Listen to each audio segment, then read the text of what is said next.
taxman's taken all my dough and left me in my stately home, blazing on a sunny afternoon.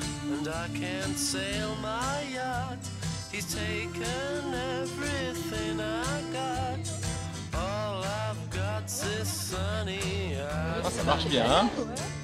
Alors en fait, on a fait notre bilan carbone il y a 2-3 mois sur le magasin de la Nester, et suite à la publication des résultats, on a regardé un petit peu où était notre plus gros impact, et en fait c'était essentiellement les déplacements clients et aussi déplacements salariés. Donc on s'est dit comment on peut travailler sur ce point-là. Le bureau d'études nous disait qu'en gros, si on arrivait à gagner 4% de ces déplacements-là, ça correspondait à peu près à 100% d'économie sur le global bâtiment. Donc l'idée, c'était de se dire qu'est-ce qu'on peut lancer comme opération pour travailler sur ce point-là. Donc la première chose, c'était de se dire il faudrait qu'on arrive à montrer à nos clients que faire ces courses à vélo, c'est faisable. C'est vrai que le vélo, il est performant en ville parce que beaucoup de déplacements aujourd'hui font moins de 3 km. Et que c'est là que le vélo est pertinent en matière de ce qu'on appelle la part modale, c'est-à-dire la part qu'il peut prendre dans les déplacements. Et concilier l'acte d'achat avec l'acte de déplacement, je trouve intéressant aussi, puisque on sait qu'aujourd'hui, le budget déplacement des ménages, c'est le deuxième budget devant celui de l'alimentaire.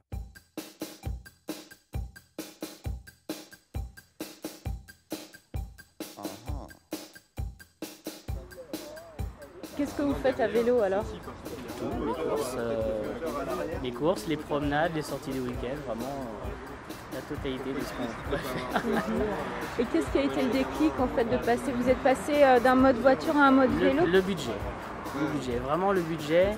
Alors, la crise a ce bénéfice, c'est qu'elle ramène les gens un peu plus près de leur porte-monnaie, et on se pose des questions, et du coup on fait des choses qui sont intéressantes en fait.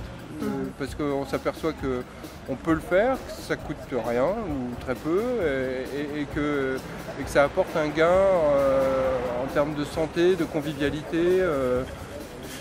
Rien qu'un événement comme aujourd'hui, on s'aperçoit que ça intéresse en plus, donc c'est tout bénef, quoi.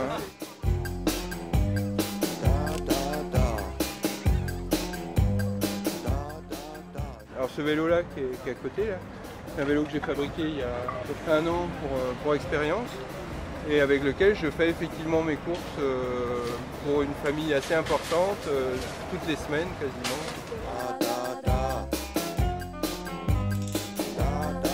Et vous venez faire vos courses régulièrement à vélo? On commence à les faire à vélo. Maintenant qu'on a des assistances électriques. D'accord, ok. C'est bien? Ouais. Tu vas voir du vélo? En côte. Ouais, on en est tous un peu là. Et là, non, quelqu'un qui aime bien le vélo. Et là, tu sens pas l'effort, quoi. Non, aucun effort.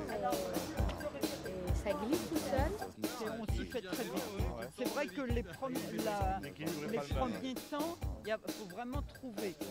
C'est juste surprenant au démarrage, il faut s'habituer, mais après ça monte très tranquillement, très facilement. Non, c'est étonnant. Le coup de pédale normalement, parce que d'habitude j'en mets 4. Voilà. C'est vrai qu'un vélo électrique comme ça permet de faire des kilomètres. Donc du coup, maintenant, on va peut-être passer à l'assistance électrique. Ça va en convaincre d'autres. Oui. Il faut que je propose ça à mon patron. Une fois, je suis venue à vélo avec un vélo bien avant mon Electra. Ouais. J'avais le panier à provision sur l'arrière.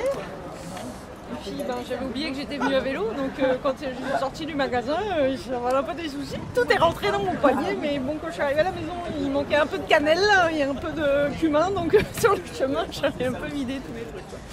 Mais non, maintenant je suis équipée avec des pochettes. C'est quand même mieux. Je prends toujours mon vélo et depuis 2 ans je travaille en vélo. Et rien que pour mon travail, je fais à peu près 40 km par semaine en vélo. Quelqu'un l'emmène.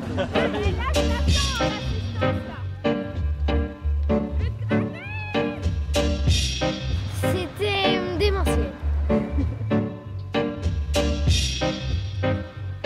Il est évident qu'on va devoir rentrer en transition.